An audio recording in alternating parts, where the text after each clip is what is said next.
여러분 안녕하십니까? 천영호TV의 천영호입니다. 여러분들 태영호가 누군지는 잘 아시죠? 북한의 주 영국 대사관 공사 출신으로서 지금 강남 갑 지역구에서 미래통합당 후보로 출마를 한 사람입니다. 제가 어제 그 태영호 선거 사무실에 가서 격려를 좀 하고 왔습니다. 한국에 와서 주민등록할 때 태구민으로 개명을 했다는데 저한테는 태영호라는 이름이 친숙해서 계속 태구민 대신에 태영호라고 부르겠습니다.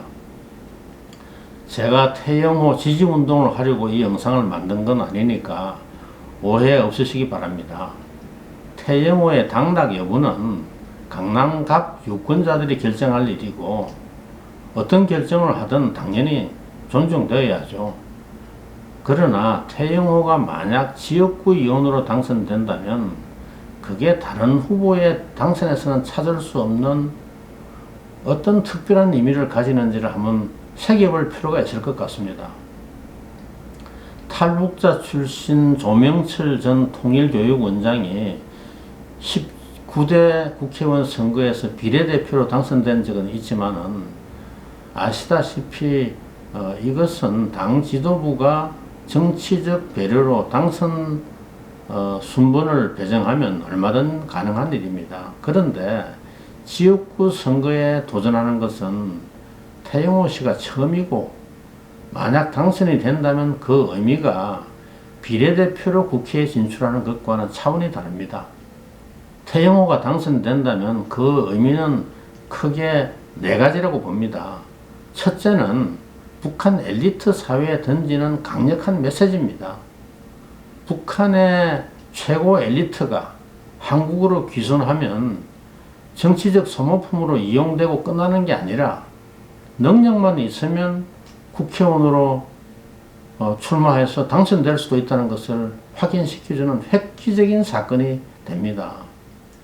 국회의원 당선되는 게 뭐 그리 대단한 일이냐고 반문하는 분들도 계시겠지만은 북한의 엘리트 사회에 던지는 메시지의 위력과 그 충격파를 절대로 과소평가할 수 없습니다.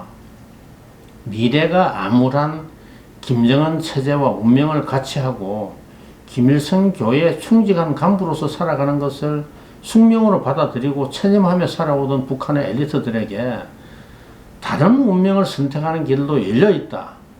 타율적으로 정해진 운명에 순응하는 것 말고 자신의 의지에 따라 선택할 수 있는 또 다른 새로운 현실적 옵션이 존재한다는 사실을 실증적으로 보여주는 것 아닙니까?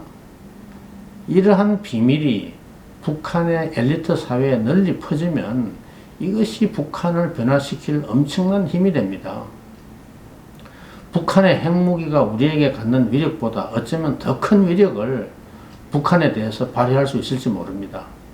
태영호가 당선되면 이게 꼭 북한의 레짐 체인지를 촉발할 방아쇠가 된다는 그런 소리가 아닙니다. 엘리트의 정신적 이반이 김정은 체제의 붕괴로 바로 이어지지는 않더라도 분명 북한의 긍정적 변화를 촉진하는 데는 무시 못할 힘이 될 겁니다. 지금 있는 그대로 북한은 최악의 북한이고 이런 북한과는 함께 도모할 수 있는 일이 별로 없습니다. 체제의 종식이나 변화는 당장 불가능하더라도 엘리트의 이반과 의식 변화는 가능한 일이고 이것은 많을수록 좋은 일입니다. 북한 체제는 그 구조상 위에서부터 변해야 아래로 파급되어서 풀뿌리 민심의 이반으로 진행될 수가 있습니다. 전체주의 체제에서 아래로부터의 변화는 시간이 너무 많이 걸리고 성공할 확률도 그리 높지가 않습니다. 태영호 당선의 두 번째 의미는 통일 이후 남북 간 사회 통합이 어디까지 가능한지를 보여주는 시금석이라는 데 있습니다. 남북 간의 정치 통합, 경제 통합보다 더 어렵고 중요한 일이 사회 통합입니다. 태영호가 지역구 의원으로 당선되느냐 여부는 우리 사회가 탈북자 출신을 마음으로부터 포용할 수 있는지 통일 이후 남북 주민 간에 서로 마음을 열고 진정한 통합을 이룰 수 있는지를 보여주는 겁니다. 강남의 중산층 유권자들이 태영호를 대한민국 주류 사회의 일원으로 받아주는데 인색하고 탈북자 출신에 대한 편견을 버리지 못한다면 우리는 앞으로 한반도의 밝은 미래와 통일을 입에 올릴 자격이 없습니다. 잉글랜드와 스코틀랜드가 통합왕국, 유나이티드 킹덤이죠. 이 통합왕국으로 통일된 게 1707년입니다. 영국을 UK로 부르게 된 게 그때부터죠. 통일된 지 지금 313년이 흘렀는데도 스코틀랜드가 다시 독립 여부를 결정할 주민투표를 요구하는 이유가 뭐겠습니까? 정치적, 경제적 통합을 이루고 300년 이상 대영 제국의 일원으로 번영을 함께 누려왔는데도 사회 통합에 실패했기 때문입니다. 카탈로니아와 스페인이 통일된 것도 300년이 넘었지만 카탈로니아도 지금 스페인으로부터 독립을 요구하는 목소리가 만만치가 않습니다. 이것도 사회 통합이 실패해서 그런 겁니다. 사회 통합이 안 되면 정치, 경제적 통합이 이루어져도 그것만으로는 그 사회의 원심력을 제어할 수가 없고 언제든 나라가 다시 분단될 수 있다는 이야기입니다. 태영호 당선의 세 번째 의미는 야당 후보 출신이라는 데 있습니다. 북한에는 야당이라는 것이 없고 조선노동당 외에 선택의 여지가 없습니다. 김정은을 공개적으로 비판하는 것은 삶을 포기하는 것을 의미합니다. 그래서 태영호가 야당 의원이 되는 것은 대한민국의 어느 누가 야당 의원이 되는 것과는 다른 상징성을 가지는 겁니다. 북한에서는 금지된 정부 비판을 거침없이 할 권리를 행사하는 것을 북한 주민들이 본다면 그 충격이 얼마나 크겠습니까? 꿈에도 상상할 수 없었던 일이 현실 세계에서 일어날 수 있다는 것을 북한 주민들한테 보여줄 기회입니다. 마지막으로 우리가 통일을 준비하려면 통일 이후 북한의 민주적 통치 체제를 수립하고 이것을 운영할 인재를 지금부터 많이 키우는 일을 소홀히 하면 안 됩니다.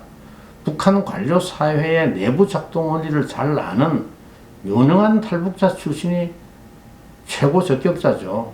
태영호가 정계에서 쌓을 경험이 앞으로 통일 과정을 관리하고 또 북한의 통일 이후에 그 가버넌스 체제를 구축하는 데도 소중한 자산이 될 수가 있습니다. 각 분야에서 태영호 같은 인재를 많이 발굴해서 키우는 것이 통일을 준비하는 데 선결 과제입니다. 저는 20년 전 2년 동안 대북 경수로 사업 지원단의 그 국제부장이라는 직책을 맡아서 북한의 원자력 발전소를 건설하는 사업에 관여한 적이 있습니다. 그때 북한의 다양한 부처 간부들을 만나서 이야기할 기회가 많았고 그 이후에 또 육자회담 수석대표를 2년 이상 맡아서 북한 외무성 김계관 부상을 비롯한 현재 북한 외무성에서 핵심적 역할을 하고 있는 간부들과도 개인적인 교분을 쌓을 기회가 있었습니다. 그때 북한의 유능한 인재들이 희망이 없는 그리고 미래가 없는 북한 체제를 위해서 헌신적으로 일하는 모습을 보면서 많은 생각을 했습니다. 그 사람들이 가진 능력과 열정으로 대한민국을 위해서 일한다면 더 크고 자랑스러운 무대에서 더 가치 있고 보람 있는 일을 할 수 있고 출세도 할 수 있을 텐데 북한을 위해서 일하기에는 너무 아깝다는 생각이 많이 들었습니다. 태영호는 제가 영국에서는 만나본 적이 없습니다. 제가 12년 전에 영국에 대사로 나가 있을 때는 태영호가 북한 공사로 영국에 부임하기 전이었습니다. 서울에서 제가 몇 번 만나봤는데 정말 총명하고 열정이 넘치는 그런 사람이었습니다. 그런데 북한은 엄격한 신분사회이기 때문에 아무리 능력이 있어도 태영호 같은 흑수저는 주형 공사까지 올라간 것만 해도 기적입니다. 태영호 같은 북한의 최고 엘리트가 대한민국의 당당한 국민으로서 능력을 제대로 발휘하고 뜻을 이룰 수 있는 나라, 이게 나라다운 나라고 포용적이고 열린 나라고 북한의 엘리트들에게 희망을 주고 한반도에 새로운 미래를 열 수 있는 더 자랑스러운 대한민국이라고 생각을 합니다. 제가 마치 태영호 선거 지원 유세하는 것 같이 들렸을지 모르지만 저는 태영호가 아니라 그만한 능력과 인품과 열정을 가진 어떤 탈북자가 어느 당으로 지역구에 출마하든 똑같은 이유로 그 의미를 평가할 겁니다. 오늘은 여기까지 하겠습니다. 천영호 TV의 천영호였습니다.